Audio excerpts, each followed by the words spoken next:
bienvenue au Printemps de l'économie 2014, organisé par les économiques en partenariat avec la Caisse des dépôts et placé sous la direction de l'Assemblée nationale et de la représentation en France de la Commission européenne. Donc, comme vous le savez tous, la thématique de cette année est l'Europe, un problème, une solution. Donc, comme l'a dit M. de Tricono, je suis Brian de Libera, étudiant en classe préparatoire aux grandes écoles de commerce au lycée Turgot. Donc, pour animer cette réunion, nous avons le plaisir d'accueillir M. Adrien de Tricorno, donc journaliste monde éco et entreprise. Donc, ce sera nous qui sera chargé de modérer cette table ronde. Donc, parmi nos invités, nous avons M. Sébastien Jean, bonsoir, économiste et chercheur au CEPI, dont vous êtes le directeur depuis 2012. De 2001 à 2005, vous avez notamment dirigé le programme modèle et base de données du commerce international du CEPI, avant d'occuper le poste d'économiste senior à l'OCDE. Nous avons aussi le plaisir de recevoir un représentant du monde de l'entreprise, Laurent Pomsky, bonjour. Bonsoir. Directeur général d'Error, vice-président de Croissance Plus et membre du conseil scientifique de la Fondation Croissance Responsable. Vous êtes diplômé d'un bachelor de sciences en mathématiques et physique, ainsi qu'un bachelor d'art en théologie. Donc, mesdames et messieurs, notre table ronde va donc débuter. Pour le bon déroulement de cette séance, je vous prie de bien éteindre vos téléphones téléphoniques et tout autre appareil électronique. Je cède donc la parole à M. de Tricono et je vous souhaite un agréable moment.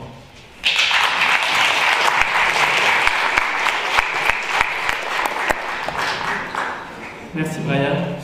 Alors, on n'a pas en Europe de ministre des Finances européen alors qu'on a une monnaie commune, et on n'a pas non plus en Europe de ministre du commerce extérieur commun alors que depuis le traité de Rome, c'est une compétence de l'Union européenne. Ce paradoxe est l'objet de nombreux débats. On se demande toujours qui pèse sur la politique extérieure commerciale de l'Union européenne. La zone en elle-même est en excédent commercial, mais des intérêts divergents s'affrontent. L'Allemagne a un énorme excédent, la France a un très gros déficit par exemple. Et face à cela, il y a de nombreux débats qui ont été encore plus relancés par la désindustrialisation de nos pays. Désindustrialisation que connaissent aussi les États-Unis par exemple, mais on compare souvent la fermeté de la politique commerciale américaine à rebours des discours sur le libre-échange. Elle est sans doute plus ferme que celle de l'Union européenne, notamment par exemple dans l'ouverture des marchés publics.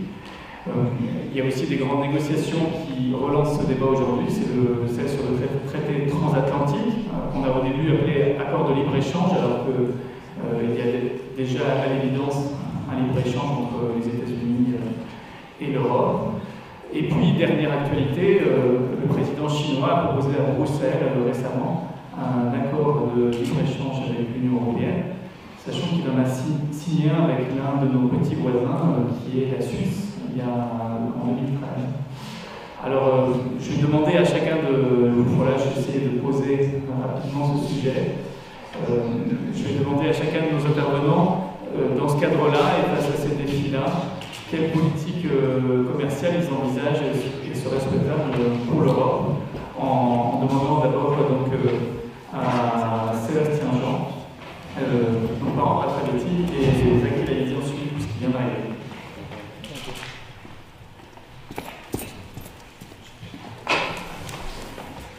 Merci, j'espère que vous m'entendez correctement. Je voudrais remercier les organisateurs. Déjà, c'est une très bonne occasion, je trouve, de parler, d'ouvrir un débat sur ces questions de politique commerciale qui sont parfois un peu rébarbatives, peut-être pour certains. En même temps, comme ça vient d'être dit, je pense que l'actualité de politique commerciale a été suffisamment fournie, en particulier au cours de la dernière année, pour susciter peut-être un peu plus d'intérêt que d'habitude, et en particulier les négociations avec les États-Unis, je pense, ont réveillé la curiosité sur ces questions. Pour poser le débat, disons, je voudrais faire quelques peut-être remarques un peu générales et puis ensuite mettre en avant très rapidement, parce que Adrien m'a demandé de tenir en quelques minutes, mais juste rappeler quelques éléments. Tout d'abord pour dire qu'une politique commerciale, c'est à la fois une politique économique et une politique extérieure. Commencer par Elia Palissade. C'est une politique économique et en même temps, ça n'est pas une politique conjoncturelle. C'est-à-dire que quand on me demande souvent est-ce que l'accord avec les États-Unis va relancer la croissance, l'accord avec les États-Unis ne va pas relancer la croissance l'an prochain. Disons, c'est pas une façon de jouer, c'est pas une politique macroéconomique, c'est pas une façon de lisser le cycle. En revanche, c'est une politique économique importante parce que c'est une politique structurelle, c'est une politique qui définit un cadre. Et donc, elle peut être importante pour créer les conditions d'une croissance, si possible durable, si possible équilibrée. Elle peut être importante pour définir des conditions qui soient compatibles avec un certain nombre d'autres objectifs de politique économique, qui soient sociaux, environnementaux, qui soient des objectifs de développement, par exemple. C'est une politique extérieure par ailleurs, et dans le cadre de l'Union européenne, c'est particulièrement important parce que pendant très longtemps, on va dire jusqu'au traité de Lisbonne, ça a été la seule politique extérieure commune des pays rassemblés dans la construction européenne. Donc évidemment, ça prend une importance particulière dans ce cadre-là. Donc une politique extérieure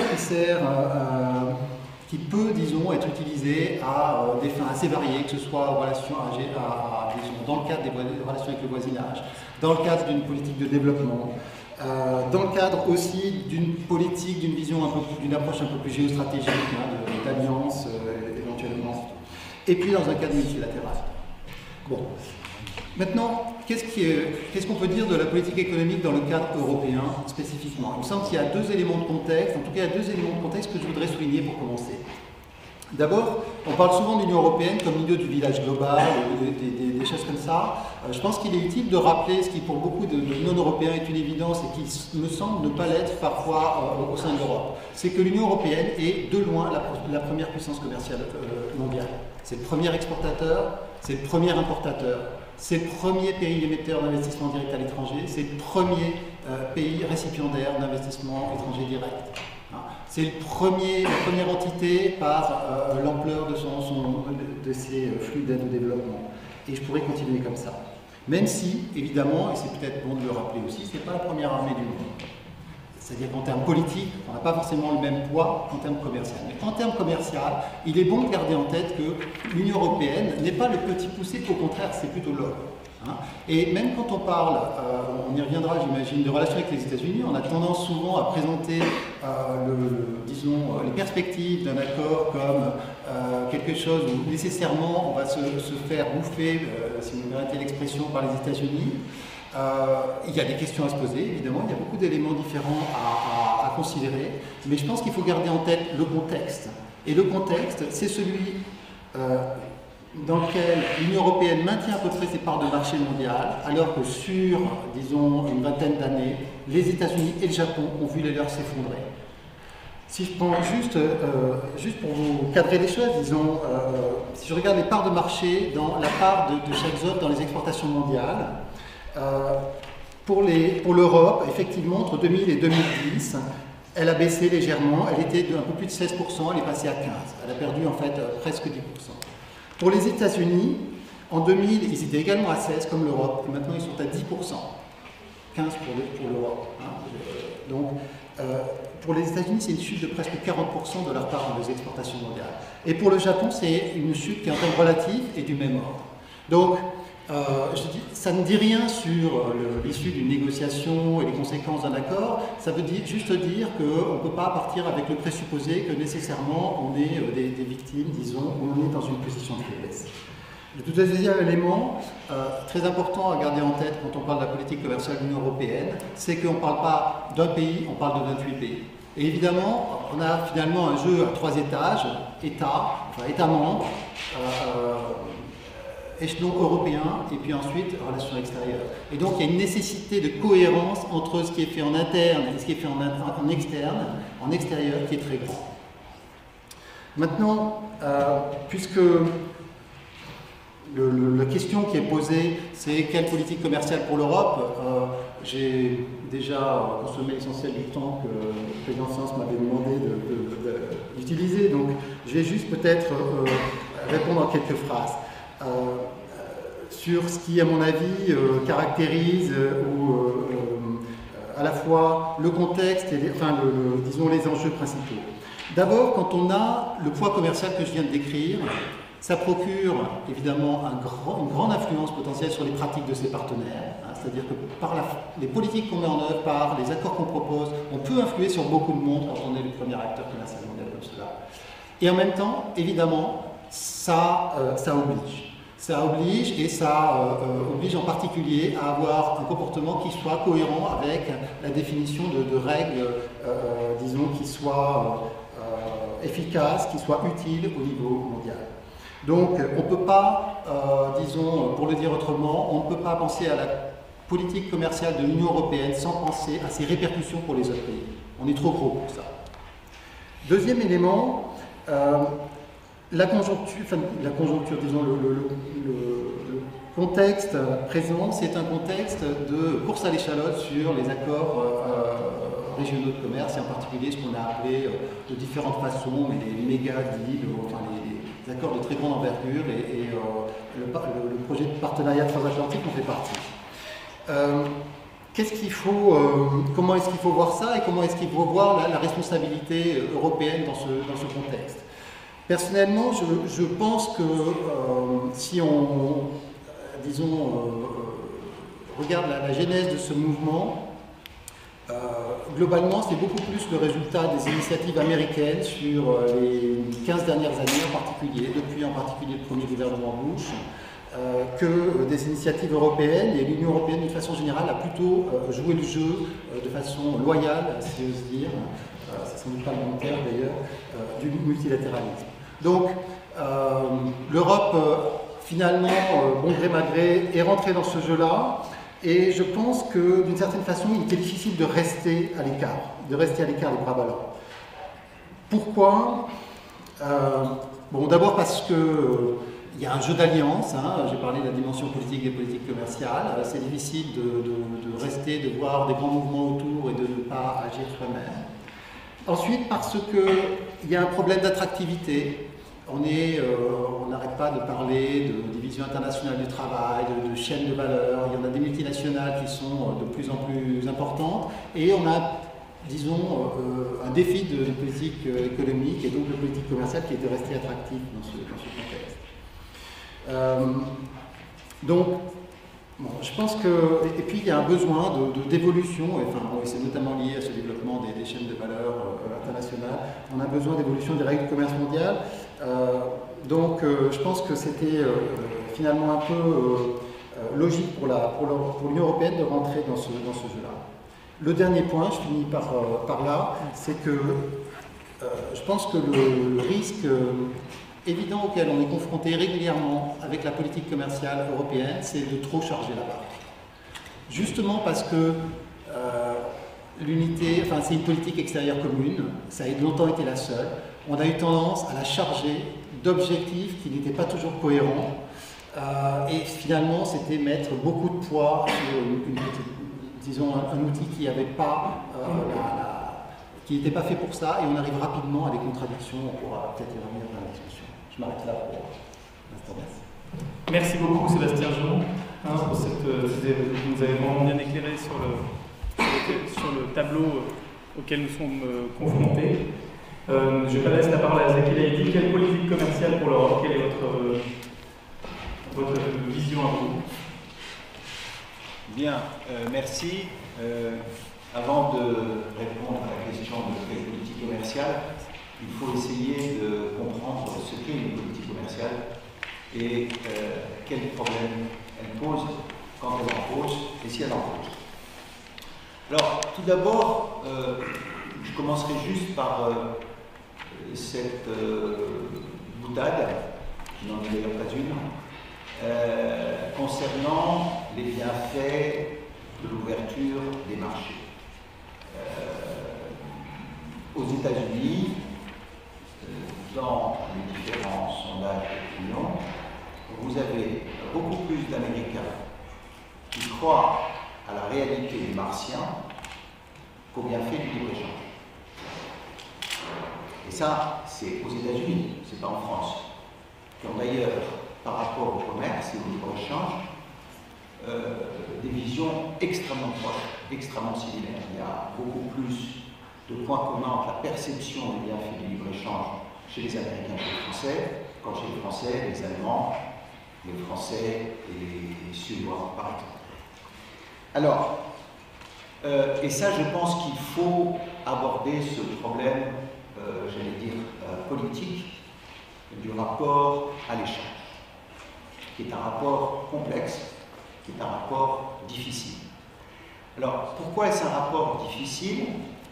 Parce qu'il y a un énorme malentendu sur la signification d'une politique commerciale. Sébastien Jean l'a juste titre dit lorsqu'il a rappelé le fait qu'on chargeait trop la barque, mais cela est un point essentiel en ce sens que on s'attend à ce que, par exemple, la politique commerciale, les accords commerciaux produisent de la richesse, produisent de l'égalité, produisent de l'aménagement du territoire, produisent de la compétitivité. Et en réalité, la politique commerciale n'a aucun de ces objectifs. La seule et unique fonction directe du commerce, c'est de permettre une meilleure allocation des ressources. Bon, là, de ce point de vue-là, pour ceux d'entre vous qui s'intéressent à ces questions, on fait travaux d'Irwin qui sont extrêmement éclairants là-dessus. Donc, il y a forcément un malentendu parce qu'on attend de cette politique des résultats qu'elle ne peut pas en soi produire. Ça ne veut pas dire qu'une politique commerciale n'a pas d'effet sur la création de richesse, ça ne veut pas dire qu'elle n'a pas d'effet sur l'emploi, ça ne veut pas dire qu'elle n'a pas d'effet sur l'inégalité, ça ne veut pas dire qu'elle n'a pas d'effet sur l'aménagement du territoire, mais elle n'a de sens et ne peut produire ces effets réels supposés ou attendus que articulés à d'autres choix. Donc elle ne peut pas être dissociée. Ça, c'est la première source de malentendu. La deuxième et énorme source de malentendu qui explique la difficulté politique à justifier, légitimer les politiques commerciales tient au fait qu'il y a un écart abyssal entre la représentation que l'on a de la manière dont le commerce fonctionne et la manière dont il fonctionne réellement.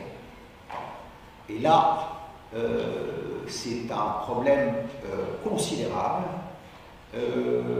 qui n'arrive d'ailleurs pas à être réglé. Bien. Si vous demandez pourquoi, parce que fondamentalement les constructions sociales du commerce dans l'opinion, mais aussi dans les élites politiques, et j'y reviendrai, sont construites sur des bases strictement mercantilistes. C'est-à-dire la perception, la représentation spontanée de l'échange international, c'est le mercantilisme. C'est-à-dire que fondamentalement, exporter c'est bien, importer c'est nettement moins bien. Bon.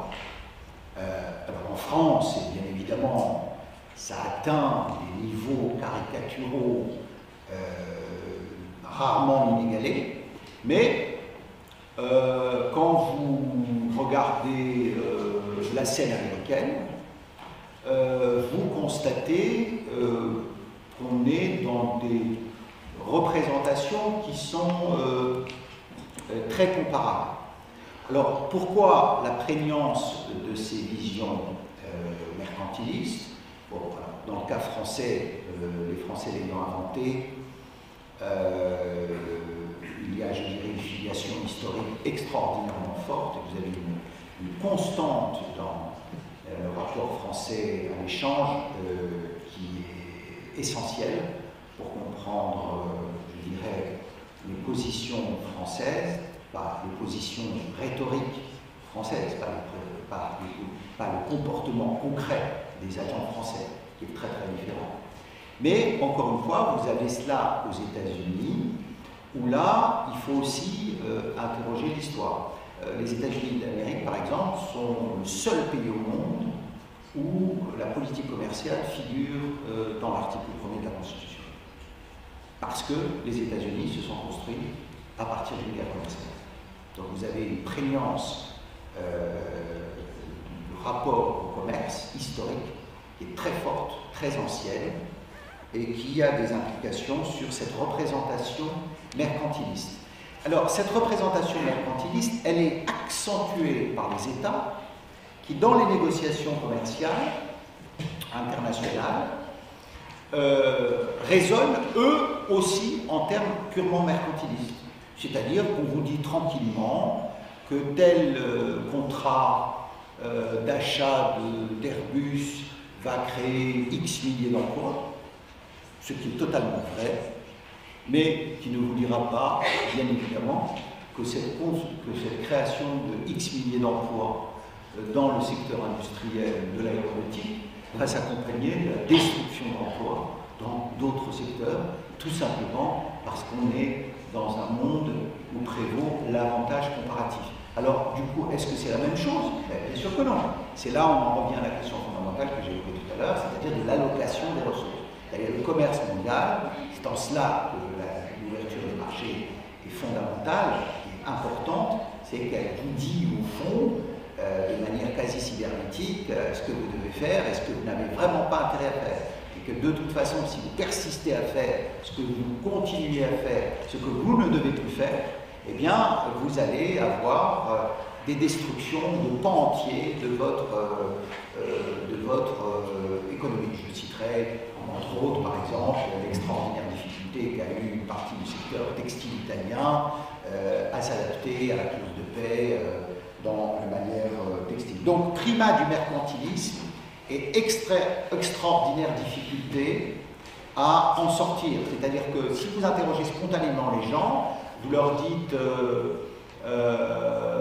bon, bah, on a vendu des Airbus aux Chinois, c'est très bien, mais si vous leur dites que les Chinois nous ont vendu tel ou tel produit, moins sophistiqué, à moins forte valeur ajoutée, mais en masse, on vous dira ça c'est nettement moins bien.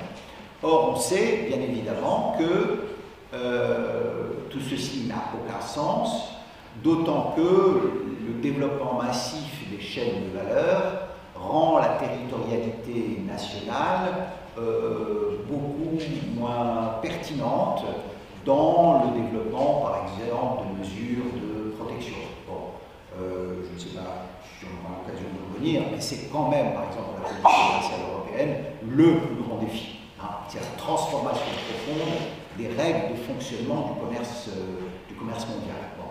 Et ça, c'est un élément très important dans le débat. Alors, est-ce que pour autant, cette perception donc, qui rend l'adhésion sociale à l'ouverture des échanges plus difficiles, notamment dans des pays qui ont des difficultés, comme le nôtre, n'a pas de sens. C'est là où souvent, si vous voulez, il y a un hiatus entre, par exemple, les économistes que je ne suis pas et les hommes politiques que je ne suis pas non plus. Alors, ce hiatus vient du fait que, par exemple, vous allez avoir les économistes qui vont vous expliquer, et ils ont totalement raison, que cette façon de voir ne correspond pas à la réalité. Mais pourquoi est-elle si ancrée dans le vécu des individus? Et c'est la question qu'il faut se poser. Alors, l'explication, c'est que le commerce crée des gagnants et des perdants. Ça, c'est attesté. Ça, c'est attesté. Donc, il y a une balance. Cette balance des gagnants et des perdants est renforcée par un fait majeur, c'est que les effets des bienfaits de l'ouverture des marchés ne sont sensibles qu'à moyen long terme, tandis que les effets de la destruction des emplois liés à l'ouverture sont immédiats. Bon, quand vous analysez, je dirais, le lien entre un certain nombre de votes et dans certains États américains avec les pertes d'emplois, vous avez une corrélation très forte.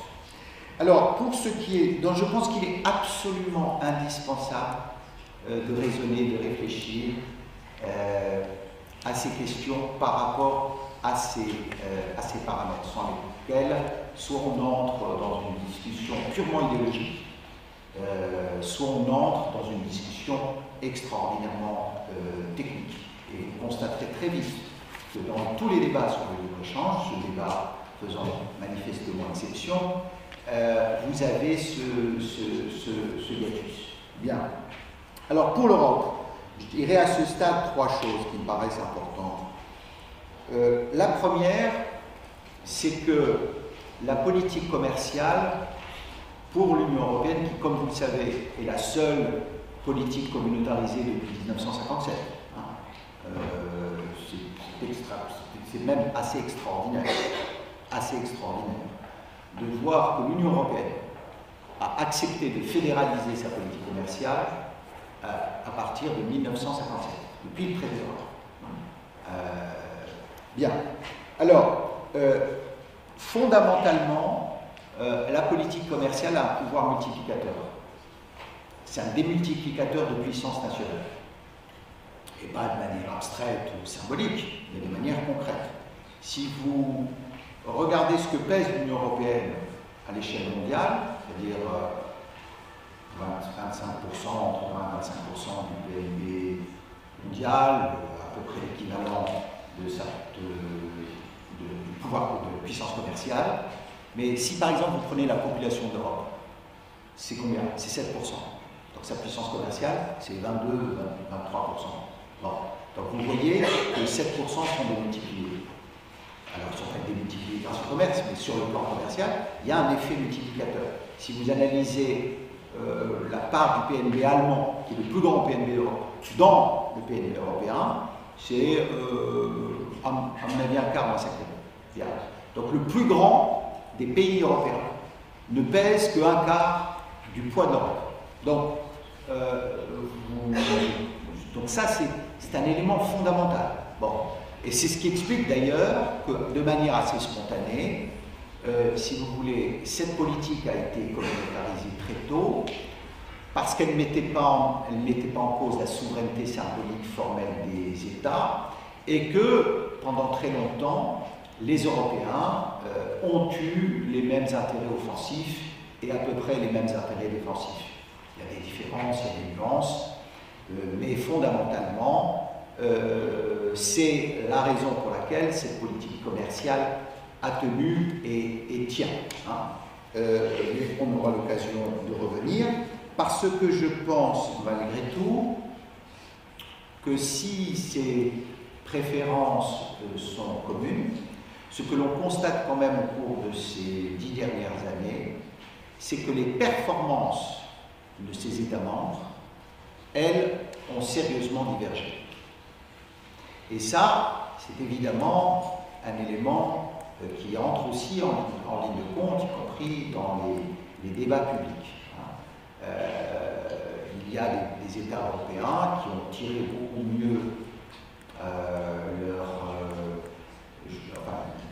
qui ont tiré avantage de la situation, beaucoup mieux que d'autres, et que ça nourrit des perceptions très différentes.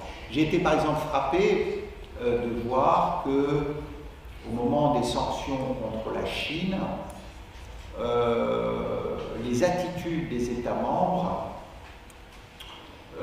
reflétaient quand même leur performance. Et qu'on n'avait pas, comme on pourrait le penser, comme moi-même je le pensais au départ, si vous voulez, une ligne de clivage entre, en gros, les pays du Nord et les pays du Sud.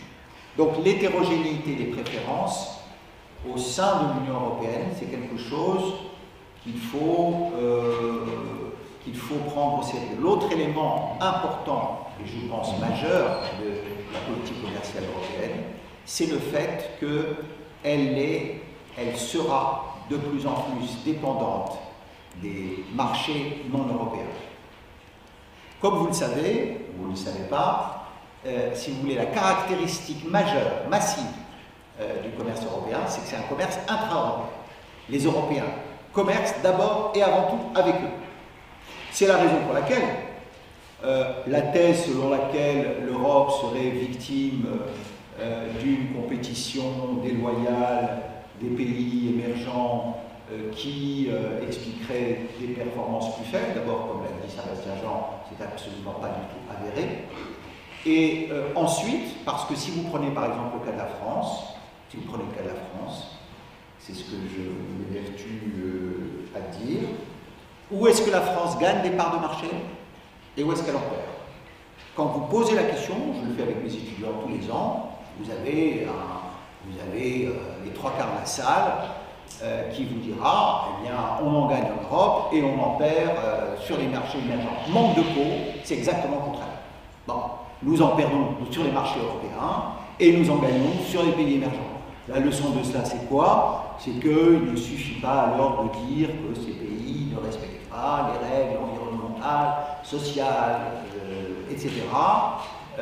Puisque c'est en réalité avec un pays comme l'Allemagne que nous avons le plus de problèmes. Parce que l'Allemagne est de très très loin notre principal concurrent. Bon. Donc ça, c'est quand même quelque chose qu'il faut dire, répéter, même si le lieu commun nous incite à penser le contraire. Dernier point, ça concerne le rapport au multilatéralisme et au bilatéralisme.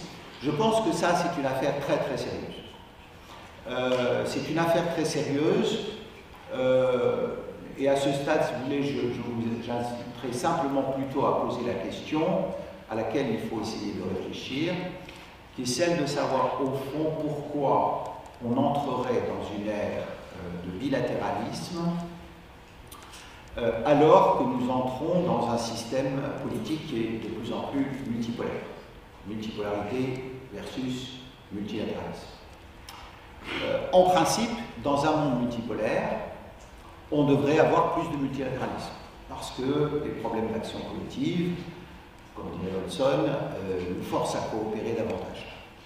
Mais, comme l'a dit aussi Olson, les incitations à coopérer davantage, en réalité, s'accroissent avec l'augmentation du nombre d'acteurs impliqués dans un jeu social. Et que par conséquent, pour y faire face, vous avez soit la coercition, soit, je dirais, l'octroi de préférences. Pour des raisons complexes, elles sont difficiles. Mais ce que je voudrais simplement, je terminerai là-dessus, c'est que l'Europe, elle a été longtemps fondamentalement multilatéraliste. Pourquoi? Parce qu'elle, c'est pas parce qu'on le dit souvent, on le lit de manière paresseuse, parce qu'une espèce d'ADN, il n'y a rien de génétique là-dedans. Il y a simplement le fait que l'Europe, c'est une construction multilatérale. Et que donc elle va préférer le multilatéralisme pour agir au niveau international. Voilà. C'est celui qui lui correspond le plus. Hein, c'est pas génétique, c'est politique. Alors aujourd'hui, la Commission vous explique tranquillement qu'il n'y a pas de problème, que le passage au bilatéralisme est une manière de construire le multilatéralisme. Moi, personnellement, je demande à voir. Je rappelle que si c'était aussi simple que cela, je ne vois pas pourquoi, en 2000, lorsqu'il est devenu commissaire européen au commerce, son titulaire, en l'occurrence Pascal Lamy, a imposé un moratoire sur les accords bilatéraux de l'Union européenne. Bon. Donc il y a une nette préférence. Aujourd'hui, on sous-estime, à mon avis, pour des raisons politiques, les problèmes que pose la crise du multilatéralisme, mais je pense qu'à mon avis, les conséquences sont plus sérieuses et qu'on doit les examiner de près. Pardonnez-moi d'avoir été un peu long. Merci Zaki. On va passer donc directement à la rencontre. Vous avez souligné les deux premiers intervenants, les malentendus qu'il peut y avoir sur toutes ces questions. On est un peu plus éclairé sur ces malentendus, mais aussi les intérêts qui se cachent derrière les raisonnements idéologiques. Il y a des gagnants, il y a des perdants. Vous pouvez peut-être nous dire dans quel temps vous vous situez, vous, avec Airbus. Tout d'abord, merci beaucoup. Merci beaucoup de nous donner ce formidable challenge de vous tenir éveillés et intéressés à 2 heures d'idées sur un sujet aussi abstrait que la politique commerciale européenne. Je vais juste vous raconter un tout petit peu ma vie. C'est pas passionnant, mais finalement c'est ce que je connais le mieux. Moi j'ai passé 8 ans aux États-Unis. Je confirme, je n'ai pas vu de martien. Nous fabriquons des produits qui sont des biens d'équipement, qui sont des compresseurs d'air. Je suis sûr que vous savez tous ce qu'est un compresseur d'air. Oui, les filles ne savent pas trop. Écoutez, c'est pas compliqué. La prochaine fois que vous prendrez le tram, vous remarquerez que près des rails, vous avez des grains de sable. Eh bien, ces grains de sable sont propulsés par un compresseur que nous fabriquons parce que depuis qu'on a inventé la machine à vapeur, on n'a jamais pu résoudre un problème qui est que quand on a deux morceaux de métal et qu'on a l'un entre les deux, ça glisse. Donc, pour que le tram s'arrête en cas d'urgence et qu'il démarre sous la pluie, on injecte de l'air et cet air est fabriqué par un compresseur. Voilà, ce n'est peut-être pas un produit qui vous fait rêver, ça n'épatait pas les filles dans les cocktails, mais on utilise de l'air comprimé à peu près partout. Je représente une entreprise qui a le triste privilège d'être la dernière entreprise française à fabriquer ces produits. Nous étions à peu près une centaine. Nous exportons entre 90 et 100% de notre production en dehors de la zone euro. Donc je confirme les propos de monsieur, mais nous les vendons dans tous les pays. Donc voilà en gros le tableau, comme ça vous comprenez à peu près de quel horizon je viens. Moi j'ai vraiment accepté de participer à ce débat que je trouve intéressant, parce que le thème, si vous voulez, la politique commerciale européenne, c'est un petit peu comme le Yeti. On pense qu'il existe, mais personne ne l'a jamais vu. Alors, je confirme aussi qu'en Europe, on est tous dans le même lit, sauf que chacun tire la couverture à soi. Moi, mes concurrents principaux sont allemands. J'en ai 15 en Allemagne, on est le seul français, alors ne croyez pas que la position est facile, puisque le marché français pour nous, c'est zéro, puisque la France est un pays qui est remarquablement bien équipé et qui malheureusement n'a pas beaucoup d'argent, donc elle ne peut pas dépenser beaucoup d'argent pour continuer à s'équiper. Bon. En Allemagne, vous avez 15 fabricants de compresseurs comme nous-mêmes. Après, vous avez Suédois. Je vais vous dire ce qui se passe. Voilà, j'oserais dire dans les tranchées, que je vis tous les jours, c'est que chacun tire la couverture à soi. C'est aussi simple que ça. C'est-à-dire que les Allemands ne sont globalement intéressés que par les Allemands, les Français par les Français, etc. Donc la politique commerciale européenne, pour moi, c'est une notion extrêmement abstraite, et au risque de choquer quelques contradicteurs, c'est une notion assez romanesque. Moi, mon souci aujourd'hui, si je mets ma casquette d'Européen, c'est en clair de m'assurer que globalement, par rapport aux grands pôles économiques mondiaux, quand moi je veux vendre un compresseur chez les Chinois, que globalement, il va y avoir une certaine forme de contrôle et de réciprocité pour que si on m'impose au nom de l'Europe d'avoir un camembert qui soit pasteurisé, que quand je vends le même camembert en Chine, on impose les mêmes règles, on impose aux Chinois les mêmes règles quand ils les vendent en France. C'est ça, pour moi, la politique commerciale européenne. Et pour l'instant, mesdames et messieurs, croyez-moi, on en est très loin. On en est très loin, je crois que je suis à 3 minutes. On en est très loin parce que, au sein même de la famille européenne dont vous êtes tous une partie, vous avez des gens qui tirent la couverture à eux et qui vont à l'encontre de cette politique commerciale commune. Je vais vous donner un exemple très simple. Hervor, en 2013, a vendu ses compresseurs dans 38 pays dans le monde. Bon, c'est peut-être pas génial, enfin, c'est pas mal, on est 50. Il y a un pays dans lequel on n'a pas vendu un compresseur. À votre avis, c'est lequel? Bravo, qui a dit l'Allemagne? Vous comprenez pourquoi les hommes gouvernent le monde et les femmes gouvernent les hommes. Bravo, madame. Et pourquoi est-ce qu'à votre avis, nous n'avons pas vendu de compresseur en Allemagne? Oui, mais encore. Alors, voilà, bravo, mademoiselle nous dit, parce qu'il y a une préférence nationale. Donc officiellement, les Allemands sont européens. Maintenant, je vous défie de vendre un Allemand un produit qui n'est pas allemand. Donc nous, en tant que Français, si nous n'avons pas un faux nez, c'est-à-dire que si nous n'avons pas une société allemande qui va prendre notre produit sous le bras, qui va un peu le packager, etc., et éventuellement mettre du Made in Germany, parce qu'on peut aujourd'hui mettre une simple étiquette et dire que c'est Made in Germany, nous n'avons jamais vendu de compresseur en Allemagne. Donc c'est pour ça que je pense que la politique commerciale européenne, avant même de penser établir des règles du jeu international au niveau planétaire, je pense qu'on a déjà du travail à faire chez nous.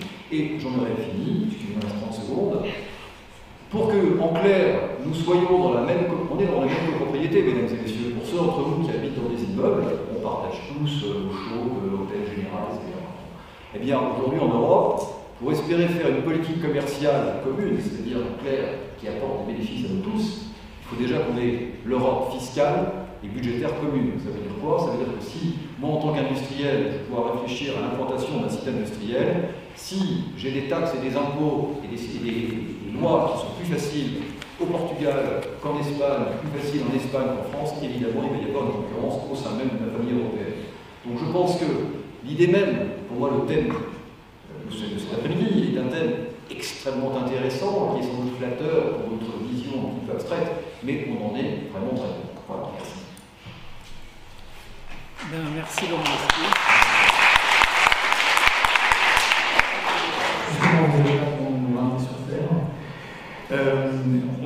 On voulait justement, peut-être que vous voulez réagir les uns les autres à ce qui a été dit par les uns et les autres, justement sur ce thème de quels sont les buts à atteindre par la politique commerciale européenne et pourquoi. Vous l'avez un peu dit, pour vous tout est encore à faire. Pour vous, en fait, une politique commerciale, c'est pas fait pour créer de l'emploi et de la richesse. Et pourtant, c'est comme ça qu'on vend aux opinions publiques les traités de libre-échange. Et pour vous, vous nous avez dit de votre côté que la politique commerciale, voilà, il ne fallait pas penser qu'on en était la victime. Pour l'instant, c'est qu'on était plutôt les gagnants. Donc, quels sont les buts à atteindre? Et dans le cadre d'une politique commerciale de l'Union européenne, est-ce que vous divergez sur ce point? Enfin, j'ai l'impression que oui, donc sur quel point particulièrement? Peut-être je voudrais revenir sur ce qui vient d'être dit, effectivement, le point que la question, disons, des règles commerciales au sein de l'Union européenne. Il me semble, justement, j'insistais tout à l'heure sur le fait que la particularité de l'Union européenne, c'est effectivement quand il y a une politique commerciale pour une construction supranationale, et que donc il y a une cohérence à essayer qu'on doit trouver entre disons, les comportements et les règles à l'extérieur et ceux à l'intérieur. Il y a une nécessité de cohérence qui est très forte. Alors qu'il y ait des imperfections, c'est certain, qu'il y ait des cas dans lesquels la concurrence est faussée d'une façon ou d'une autre, je le conçois volontiers. Maintenant, je veux dire, en se plaçant d'un point de vue, disons, macroéconomique, le commerce est clairement plus libre au sein de l'Europe qu'il ne l'est nulle part ailleurs. Donc, ça n'empêche pas que vous puissiez, enfin, je veux dire, ce que vous dites est une expérience sur le terrain d'exportateur. Il reste que l'Allemagne, c'est notre premier marché, que des produits français, on en vend en permanence en Allemagne. Il reste que, quand on parle de ces chaînes de valeur, justement, comme l'évolution, disons, profonde du commerce international de ces 15 dernières années, ce qu'il faut garder en tête, c'est qu'elles ne sont nulle part plus proches, plus étroites, plus approfondies qu'en Europe. Et que donc, très souvent, on a des entreprises qui achètent, disons, les entreprises françaises qui exportent, très souvent, vont avoir dans leurs exportations une partie d'un train intermédiaire pour un pays acheté en Allemagne et réciproquement. Donc, je veux dire par là que même s'il y a beaucoup d'imperfections, certainement, et je conçois que vous puissiez trouver difficile de vendre des produits français en Allemagne, il y a une construction qui est faite pour justement, au fond, qui a été basée au niveau européen sur l'idée que si chacun se recroquevillait dans une protection de ses producteurs nationaux, ça serait un processus très néfaste au niveau européen et ce serait un processus qui empêcherait, qui serait, disons, contraire, qui ne serait pas propice à la création de richesses et à la valorisation des ressources. Donc, le système n'est pas parfait, mais je pense qu'il est déjà très avancé dans l'établissement de règles pour essayer d'avoir une concurrence qui soit aussi loyale que possible au sein de l'Union européenne. Je ne dis pas parfaite, je dis aussi loyale que possible. En même temps, j'imagine que dans les conditions que vous décrivez, sur le marché qui est le vôtre, nulle part la concurrence ne se déroule en Allemagne, étant donné le nombre de producteurs qu'il y a. Et ça, c'est aussi des phénomènes qui sont décrits d'une façon générale sur le nombre de marchés. Vous voulez répondre? Oui, oui. À part ça, vous voulez que les deux répondent aussi. que les choses soient... Que les choses soient claires, moi je ne suis pas un protectionniste. À l'évidence, pour une raison très simple, c'est que si on avait dit à nos aînés, moi j'ai mon grand-père de la Seconde Guerre mondiale, si on lui avait dit il y a 70 ans, tu vas avoir la même monnaie que ton pire ennemi et tu pourras traverser la frontière du Rhin sans demander tes papiers, il aurait pensé qu'en clair, on avait utilisé quelques substances illicites. Et pourquoi? Parce que si vous voulez en clair, même si vous n'aimez pas votre voisin, quand vous êtes dans une copropriété, je reprends cet exemple, même si votre voisin vous ne l'appréciez pas, comme en clair vous avez la chaudière à entretenir ensemble, allez, on trouve la sportive dans le cœur, vous allez grosso modo aller au conseil de copro ensemble. C'est ce qui se passe. Vous aujourd'hui, comme pour moi, pour ma génération, on vient que l'idée d'une guerre en Europe, c'est de la science-fiction. Mais ça ne tient qu'à un fil. L'intégration économique, c'est sans doute l'une des meilleures garanties, c'est la meilleure assurance vie pour nous autres Européens. À l'évidence, je ne suis pas pour un recroquevillement national à l'intérieur des frontières. Par contre, je pense qu'il ne faut pas non plus frapper l'angélisme. Et au niveau de l'Europe, quand on parlait tout à l'heure, on a mentionné l'Europe Nord-Sud, moi j'ai en tête des noms un petit peu moins politiquement corrects sur comment est-ce que les gens du Nord qualifient les gens du Sud. Et si vous n'avez pas une intégration économique avec des gens qui avancent à la même vitesse, avec des lois identiques, si vous stimulez la compétition fiscale, par exemple, vous connaissez l'Irlande. Pourquoi est-ce que les entreprises vont en Irlande? C'est pas pour la météo, ça serait. C'est parce que, en clair, vous avez une fiscalité extrêmement clémente. Bon, dès l'instant que vous allez avoir au sein de l'Europe des gens qui vont tirer la couverture à eux, et c'est tout naturel, nous le faisons tous, eh bien, vous aurez un problème d'harmonisation, vous aurez un problème de politique commerciale. Donc, puisque le thème du débat de cet après-midi, c'est la politique commerciale européenne, je dis, à l'instant T, il me semble, je dis ça modestement, que c'est un vœu pieux, c'est peut-être quelque chose dans lequel vous allez entendre, mais je ne suis pas convaincu, en tout cas que moi je vais le voir avec mes yeux de mon vivant. Oui, moi je pense que ce débat est intéressant parce que précisément il montre les immenses confusions qui existent à propos du commerce, c'est-à-dire exactement ce que je disais tout à l'heure, c'est-à-dire qu'on attend de la politique commerciale des choses qu'elle ne peut pas produire. Je veux dire, qu'il y ait concurrence fiscale. Alors, tout d'abord, premier point, que des entreprises allemandes sont en concurrence avec des entreprises françaises. Mais l'objectif de la politique européenne, commerciale, n'a pas pour empêcher l'effet de concurrence entre firmes allemandes et firmes françaises. Elle n'a pas pour objectif cela. Elle a pour but de créer un environnement favorable aux entreprises européennes dans la conquête des marchés extérieurs. Là, moi, je dois dire, je suis assez stupéfait d'entendre dire que la politique commerciale n'existe pas, mais si tel était le cas, cela voudrait dire que tous les accords GATT et OMC n'ont eu aucun effet.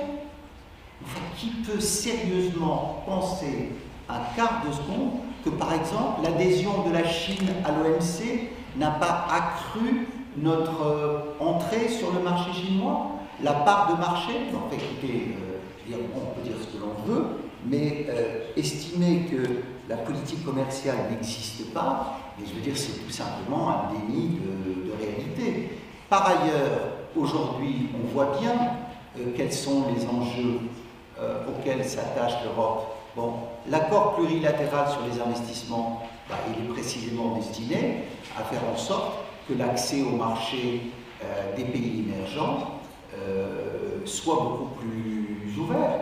Et une des raisons pour lesquelles on va vers des accords régionaux bilatéraux, que ce soit le TTIP ou le TPP pour les Américains, c'est précisément de mettre sous pression les tensions des pays émergents dont on n'arrive pas à obtenir un certain nombre de concessions sur le plan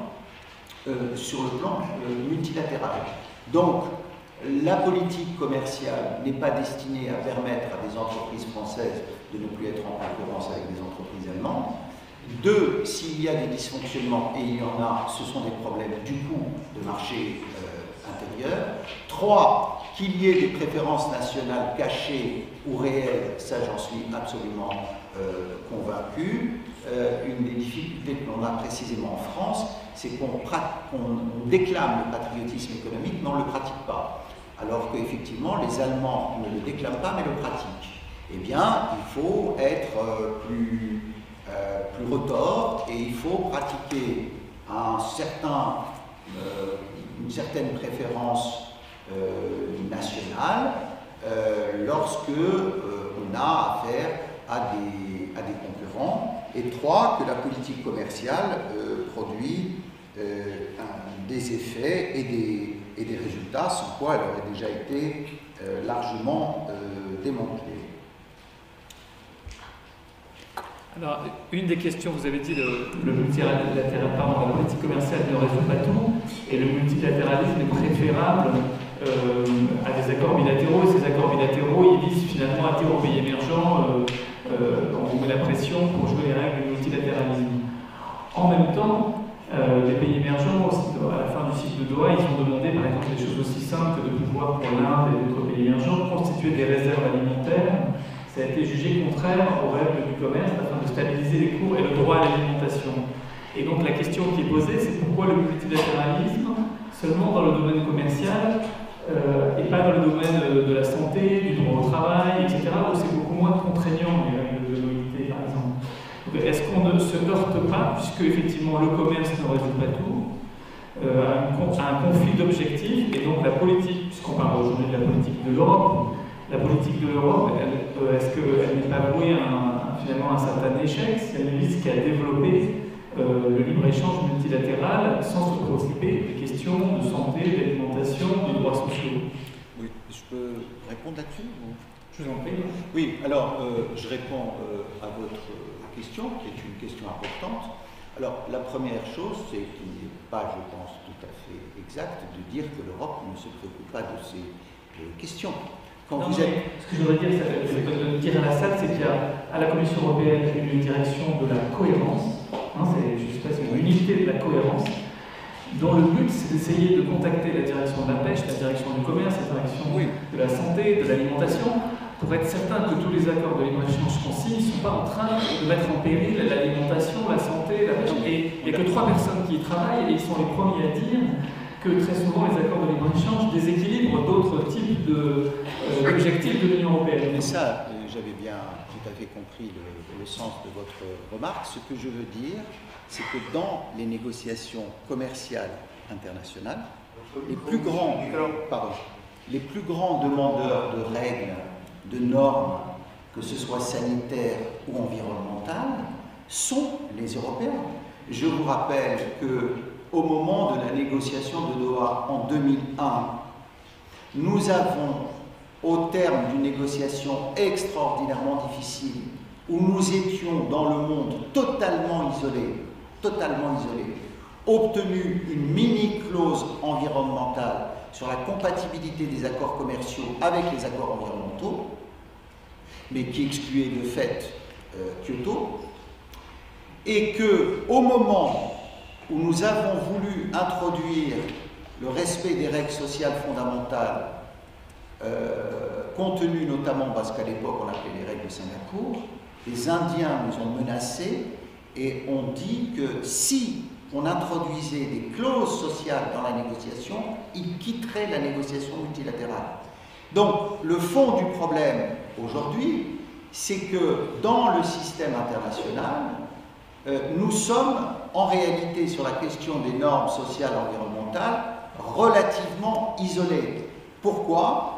Parce que nous avons d'un côté les pays émergents qui ne veulent en aucun cas en entendre parler, parce qu'à leurs yeux ces clauses sont des clauses qui sont destinées à les affaiblir commercialement, et donc ils ne veulent pas entendre parler.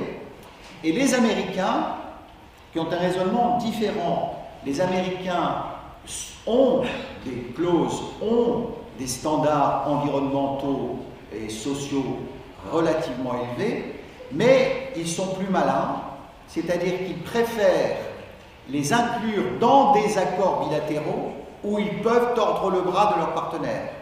Autrement dit, c'est beaucoup plus facile pour les Américains, dans un accord bilatéral avec la Colombie, avec le Panama, avec le Costa Rica, avec la Jordanie, avec le Maroc, d'obtenir un certain nombre de concessions de la part de ces États que de les obtenir sur le plan multilatéral. Donc, par rapport à ces questions, oui, bien sûr, il y a un déséquilibre. Et ce déséquilibre, il résulte d'un rapport de force à l'échelle mondiale. Ce n'est pas notre préférence spontanée. Nous sommes les plus grands demandeurs de normes et de règles dans le système international. Si vous allez dans n'importe quelle enceinte internationale où se négocient les accords commerciaux, immédiatement, si on vous dit quels sont pour vous ceux qui vous posent le plus de problèmes, ils vous diront unanimement, ce sont les Européens. Donc, il y a ce déséquilibre, il existe, oui, mais parce que dans un contexte et dans un rapport de force. Et c'est pour ça d'ailleurs, je terminerai là-dessus, que nous, sur le plan bilatéral qui présente des inconvénients, on peut réduire ou espérer réduire un certain nombre d'angles morts. Hein. Moi, personnellement, j'ai proposé que, par exemple, l'Union européenne ne signe aucun nouvel accord de libre-échange si, par exemple, un pays émergent n'est pas préalablement parti à l'accord plurilatéral sur les investissements. Ça veut dire quoi? Ça veut dire on ne va pas négocier avec vous un accord de libre-échange si on n'est pas sûr que nos investisseurs bénéficieront d'un certain nombre de garanties. Donc, c'est sur ces axes sur lesquels il faut travailler, mais il faut savoir que le rapport de force ne nous est pas favorable. Sébastien Jean. Oui. Quelques éléments de réponse d'abord sur l'Inde, puisqu'on souligne ce point. Je crois que, enfin moi c'est pas comme ça que je présenterai la question. Il n'a jamais été interdit à l'Inde de constituer des stocks. Ce qui se passe, c'est que l'Inde, en plus dans un contexte à quelques mois d'élections où ils étaient assez enclins à, disons, à prendre en compte des considérations internationales, voulait qu'on lui donne un blanc-seing pour non seulement en fait pour acheter, pour constituer des stocks, mais en achetant le riz essentiellement à des prix décrétés par le gouvernement. Donc, en fait, pouvoir soutenir de la façon qui serait choisie par le gouvernement et a priori en faisant monter fortement les prix du riz en Inde, ou en tout cas potentiellement, les soutenant fortement, voulait pouvoir mener ce type de politique, disons, sans avoir à se préoccuper des conséquences sur les pays tiers. Ce qui est intéressant de voir, c'est que l'un des pays qui a le plus protesté contre ça, c'est le Pakistan, qui a dit simplement tout ça, qu'est-ce que ça va donner? Vous allez faire monter les prix sur votre marché interne, vous allez faire monter la production, et puis quand vous aurez trop de production, parce que l'Inde, il faut le savoir, a déjà des stocks colossaux hein, de riz, ils sont arrivés à avoir des stocks qui étaient de, si ma mémoire est bonne, de 70 kg de riz par tête. Alors, et donc des stocks qui, d'une façon générale, dépassaient la capacité qu'ils avaient à les stocker dans de bonnes conditions, si bien qu'une bonne partie de ces stocks ont fini par être détruits, ou enfin moisis, ou en tout cas perdus pour une partie significative du contrôle. Et donc, le Pakistan disait, bah, à la fin, qu'est-ce qui se passe? Il se passe que vous allez inonder notre marché avec du riz à bas prix, et finalement, vous allez ruiner nos paysans. Ou alors, vous allez ruiner nos marchés d'exportation. Il faut savoir en plus que ce sont les deux seuls pays qui produisent du riz basmati. Tout ça pour dire que c'est pas seul, enfin je veux dire, l'Inde n'était pas en fait tout d'un coup en train de mener des politiques bien conçues qui étaient, je veux dire, une bonne réponse à leurs problèmes évidemment majeurs et il n'y a pas de question là-dessus de sécurité alimentaire. Donc l'idée des partenaires au sein de l'OMC, évidemment, il y a tout un tas d'arrêts français, mais c'était la justification, et la seule valable, c'est de dire vous devez prendre en compte les répercussions sur vos partenaires, vous n'êtes pas les seuls, hein, et vous pouvez aussi affamer les gens en dehors de là. Essayer d'avoir un comportement compatible avec ceux des autres. Ensuite, je pense que on a effectivement cette asymétrie évidente sur le fait qu'on a beaucoup plus de discipline internationale sur les questions commerciales que sur un certain nombre d'autres aspects sur lesquels on aimerait aussi en avoir, questions sociales et environnementales. Pour moi, la première raison, c'est que le commerce, c'est un lien international. Donc, évidemment, c'est beaucoup plus exposé, disons, à l'interdépendance internationale et c'est beaucoup plus important, disons, pour nous, d'essayer de se mettre d'accord avec les pratiques des autres pays. Le deuxième point, c'est que Au fond, c'est la rançon du succès de l'OMC qui a mis en place un système de règlement des différends qui est quand même un système dont il n'existe pas d'équivalent dans d'autres domaines de règlement de différends internationaux en fonction d'accords, de traités internationaux. C'est critiquable à beaucoup d'égards, mais il faut quand même aussi mesurer ce que ça représente, disons, en termes de capacité à régler des conflits internationaux sur la base de traités signés par les différents pays. Dernier point, je pense que sur beaucoup de questions, il faut se demander de quel droit on voudrait imposer nos règles à des pays étrangers. Là-dessus, il me semble que dans beaucoup de cas, la préoccupation très importante affichée par les syndicats américains ou européens, par exemple, envers le respect du droit social dans certains pays émergents est plus que douteuse. Parce qu'en fait, c'est juste une façon déguisée de protéger les intérêts de leurs adhérents. Donc, je ne leur reproche pas du tout de protéger les intérêts de leurs adhérents. Je dis simplement il faut appeler un chat, et il ne faut pas dire que c'est à ce moment-là que c'est pour défendre le respect des lois sociales dans un autre pays. Donc, je pense que là encore, c'est un peu douteux de mettre ce genre d'objectif sur le dos du commerce. Il me semble que la rationalité de ce lien, disons, est un peu douteuse et puis elle est sujette à beaucoup de manipulations. Il me semble que c'est beaucoup plus facile à justifier sur des questions environnementales. Parce que là, il y a beaucoup d'externalités, disons que les conséquences des comportements d'un pays sur les autres sont beaucoup plus importantes, et donc ces externalités sont de bonnes raisons pour, disons, envisager des contraintes et des règles, des disciplines internationales. Merci Sébastien. Laurent Vronsky. Je vais abonder dans le sens de M. Jean. Vous avez l'esprit des lois, vous avez la loi, et puis vous avez la vraie vie. Moi, je viens de la vraie vie. Et en clair, effectivement, quand vous avez des accords souvent magnifiques avec des gens qui vont vous, en clair, vous déclarer des belles paroles avec la main sur le cœur et l'arme à l'œil. Maintenant, il ne faut pas rêver. Je veux dire que quand vous avez des accords commerciaux, chacun y voit son intérêt. Ça, c'est la première chose.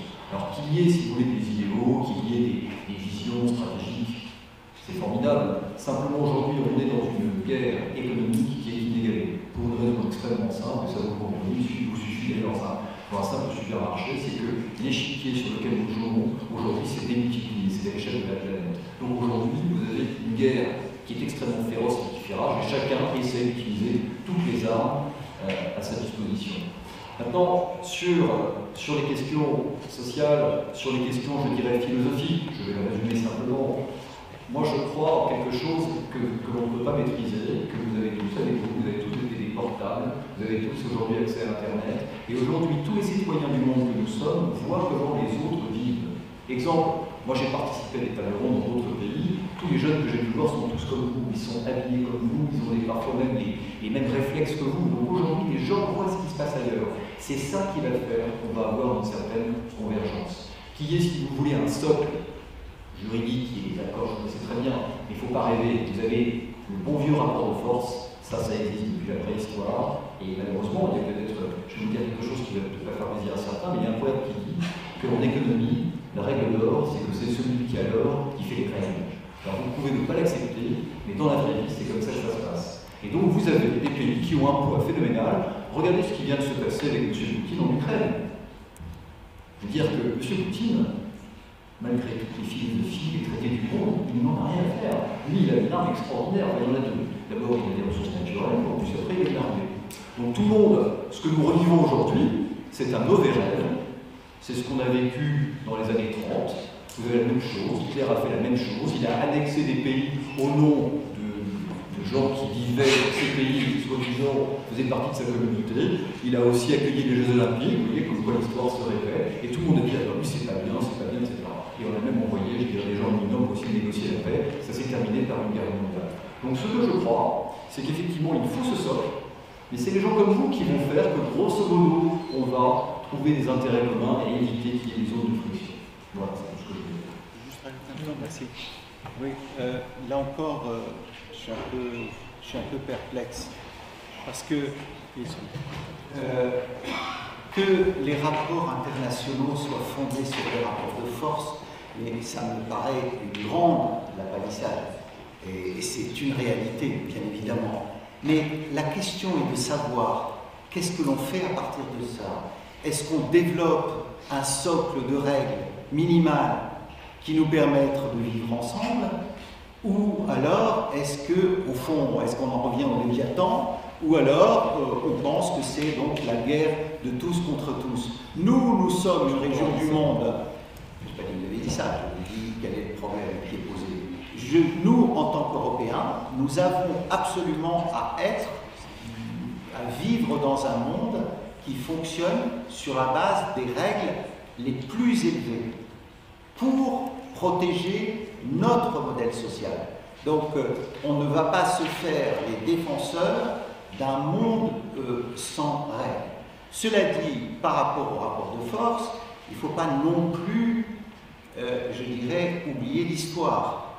Parce que nous, en tant que pays développés, nous parlons de rapport de force aujourd'hui, parce qu'ils évoluent aussi en notre défaveur, mais il faut quand même voir que les règles du commerce mondial au sein du GATT, elles ont été posées par qui? Mais elles ont été posées par les pays occidentaux développés, parce qu'elles correspondaient à leurs intérêts et parce que c'était les plus forts. Donc, d'ailleurs, la crise du multilatéralisme, c'est l'expression de cela. Les règles multilatérales marchaient parce qu'elles étaient définies par les plus forts. Les plus forts, c'était massivement les Européens et les Américains. Aujourd'hui, on entre dans un monde qui est effectivement beaucoup plus dur, où les règles de partage du pouvoir sont, je dirais, un peu différentes. Elles nous sont tendanciellement plus défavorables, donc c'est beaucoup plus difficile pour nous, mais en même temps, je dirais, on est loin d'avoir perdu la partie.